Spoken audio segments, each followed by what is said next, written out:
This is the Memory Palace. I'm Nate DiMeo. Sit down. Take a pen. Pencil is fine. And write this down. Section 269.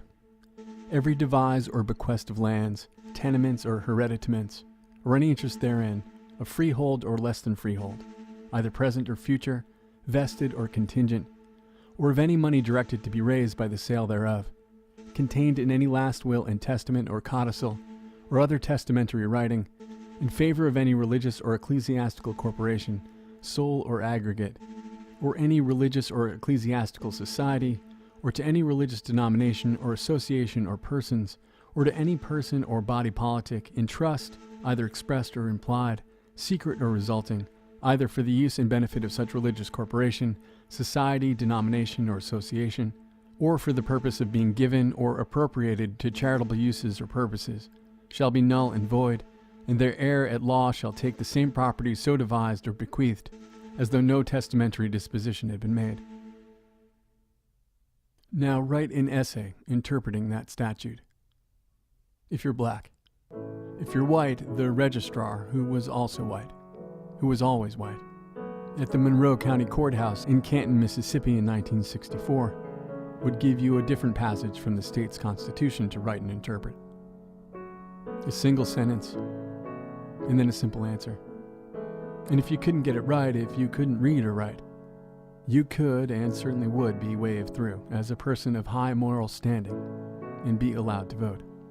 Allowed to exercise a right granted to every American male over the age of 21 by the 15th Amendment since 1870, and to every American female over the age of 21 by the 19th Amendment since 1920.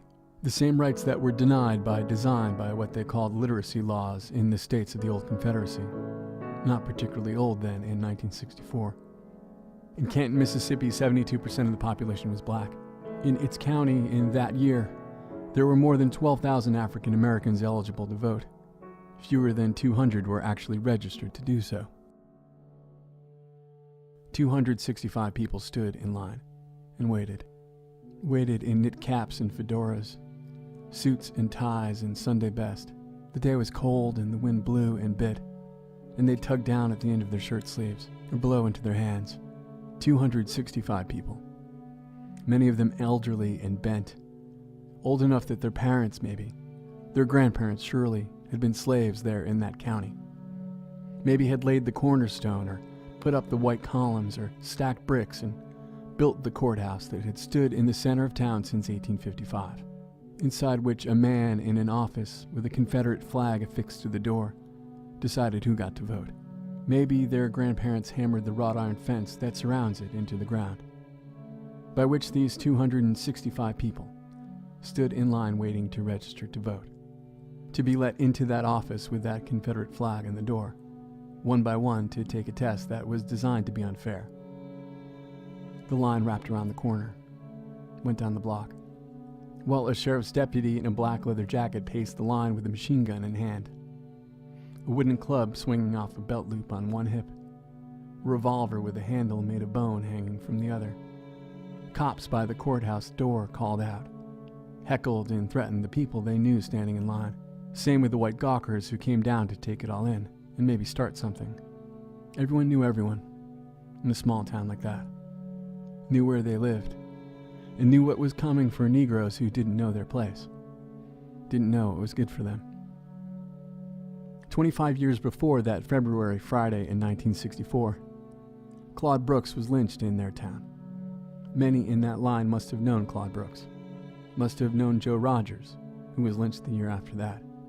Just a half year before, just a half hour down the road, Medgar Evers was shot in the back for trying to help people like them register to vote. They knew what could be coming for them, knew all too well, had known it all their lives.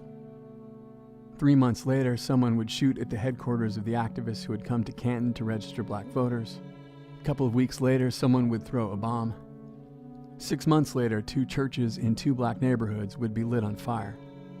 2 of 24 burned in Mississippi that fall. And that day in February of 1964, 265 people stood in line all day waiting, and fewer than 7 of them got inside to even have a chance to fail that bogus test. 2 years later, a full year after President Johnson signed the Voting Rights Act. Civil rights marchers would be beaten and tear-gassed in the playground of a school down the road. And these people would still be waiting. And 50 years later, you're listening to the story and it's all so familiar. It's all some version of a story you've heard before. You can picture it all. The standing in line, the black and white footage, the cops with their crew cuts and their billy clubs. You've heard this story before, and I know that. That The Memory Palace is produced with engineering assistance from Kathy Tu. Well, as of this episode, I sadly can't say that anymore. The extraordinarily talented Kathy Tu has gone off to a fantastic new job with WNYC that I would love to tell you about, but have been sworn to secrecy about for the time being. But I'm incredibly psyched for Kathy. It's sad to see her go. But that does mean that I am in the market for a new engineering assistant. If that might be you or someone you know, go to thememorypalace.us and check out the job listing. The Memory Palace is an extraordinarily proud member of Radiotopia from PRX, which gets ad-serving technology from AdZerk and gets support from the Knight Foundation, from MailChimp, and from the listeners of the Memory Palace and all the Radiotopia shows. Radiotopia.